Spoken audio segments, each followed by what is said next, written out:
Schengen tourist visa, आपने सोचा होगा कि हमारे पास अगर शेंगन टूरिस्ट वीज़ा होगा देन हम 25, 26, 27 देशों में विदाउट एनी टेंशन ट्रैवल कर सकते हैं।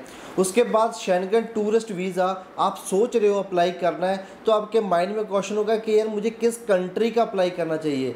आपने फ्रांस का अप्लाई किया, सोच रहे हो कि अगर स्विट्ज़रलैंड का सक्सेस रेट अच्छा हो तो मैं वहाँ पे कर लूँ, ये लातविया का कर लेता हूँ और बहुत सारी कंट्रीज़ है, पोलैंड का कर लेता हूँ, जर्मनी का कर लेता हूँ, तो मुझे कहाँ पे अप्लाई करना चाहिए। वो सारे क्वेश्चंस हैं, डॉक्यूमेंट्स जो इंपॉर्टेंट डॉक्यूमेंट्स हैं जिसके आधार पे वीज़ा आएगा ही आएगा वो आपको बताने वाला हूँ।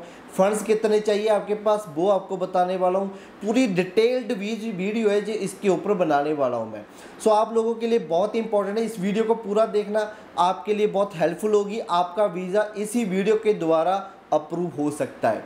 तो वीडियो को स्टार्ट करने से पहले अगर आप new viewer on this YouTube channel, इस चैनल को सब्सक्राइब कर लो। हम स्टार्ट करते हैं। देखो शेंगन वीज़ा, सबसे पहले हमने देखना है कि सबसे बड़ी पूरे शेंगन में टूरिस्ट कंट्रीज़ कौन सी है। ठीक है, हम टूरिस्ट वीज़ा अप्लाई कर रहे हैं तो टूरिस्ट कंट्रीज़ सबसे बड़ी शेंगन में कौन सी है। तो सबसे पहला नाम निकल कर आता है स्विट्ज़रलैंड, फ्रांस। ये दो कंट्री हैं जहाँ पे most tourist visa application submit की जाती हैं, चाहे वो इंडिया है, चाहे वो पाकिस्तान है, चाहे वो अमेरिका है, चाहे वो कहीं का भी है।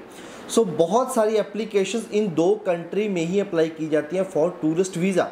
सो मेरा आज तक का एक्सपीरियंस रहा है, जो हमने जितने भी फ्रांस के वीज़ाज़ अप्लाई किए हैं, वीज़ाज़ आए हैं, सो हम यही सजेस्ट करते हैं कि इन दोनों कंट्रीज़ में से आप कोई एक कंट्री चूज़ करो। कभी स्विट्ज़रलैंड का अच्छा ट्रेंड चल जाता है, कभी फ्रांस का अच्छा ट्रेंड चल जाता है। ये दोनों कंट्रीज़ कभी भी रुकती नहीं है। ठीक है, पोलैंड हो गया, ठीक है, और भी बहुत सारी कंट्रीज़ होगी, लातविया हो गया। बहुत लोग कहते हैं कि वहाँ पे अप्लाई कर लो, उस कंट्री का अप्लाई कर लो, बट मेन चीज़ है कि शेंगन का वीज़ा, जो पूरी कंट्रीज़ का शेंगन का वीज़ा है, वो 3-4 आधार पर आता है। अगर आपने बोला कि मैं लातविया घूमने जा रहा हूँ, ठीक है, लातविया में इतनी ज़्यादा टूरिस्ट अट्रैक्शंस नहीं है, बट एज़ कम्पेयर टू अगर आप फ्रांस का, पेरिस का लगाओगे then it is the biggest tourist attraction. तो वहाँ पे वो चीज़ आपकी पर्पस पे मानी जाएगी।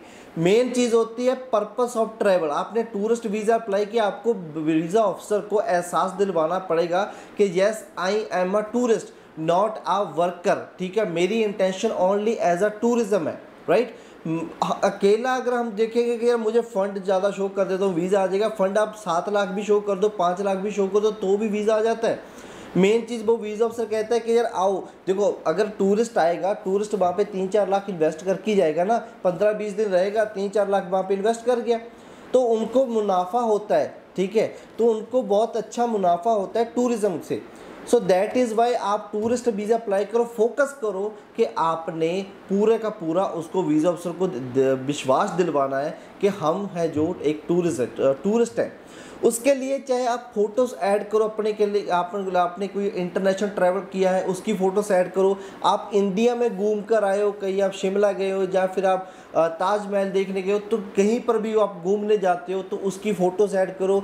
दिखाओ वीज़ा ऑफिसर को कि आपको घूमना कितना पसंद है और आप घूमना पेरिस का ही क्यों चाहते हो। आप you can say I have watched Paris tower in the movies, ठीक है, and it is very gorgeous. ठीक है, मैं ये चीज़ अपनी आँखों से देखना चाहता हूँ, वी कैन से दैट। उसके बाद फाइनेंशियल में आपकी ITRs आ जाती हैं जी, बिजनेस में आपका करंट अकाउंट आ जाता है जी, उसके बाद जॉब में आपकी एक्सपीरियंस लेटर आ जाता है जी, सैलरी स्लिप्स आ जाती है, लीव अप्रूव्ड लेटर आ जाता है। बिजनेस में आपका 15-20 दिन के लिए बिजनेस कौन संभालेगा, या फिर आप हॉलीडे कर रहे हो, बिजनेस को क्लोज कर रहे हो, उसका प्रूफ देना पड़ता है जी। उसके बाद आपकी ITRs फंड की बैंक स्टेटमेंट 4 महीने की मिनिमम देनी पड़ती है जी साथ में। उसके बाद आपके पास लाइक आपकी अगर आपका बिजनेस है उसकी गूगल प्रोफाइल दो, उसके बिजनेस रजिस्ट्रेशन दो, उसका लेटरेट दो, उसका विजिटिंग कार्ड दो।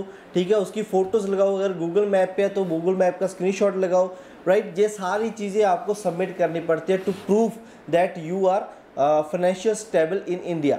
उसके बाद फैमिली टाइज के लिए आपको दिखाना पड़ता है, अगर आप मैरिड हो तो स्पाउस के डॉक्यूमेंट, बच्चे हैं तो उसके डॉक्यूमेंट, मदर फादर के document, C report, valuation report, आपकी प्रॉपर्टी की वैल्यूएशन जो करोड़ों में चली जाती है, वो सारी चीज़ें you have to submit with your application.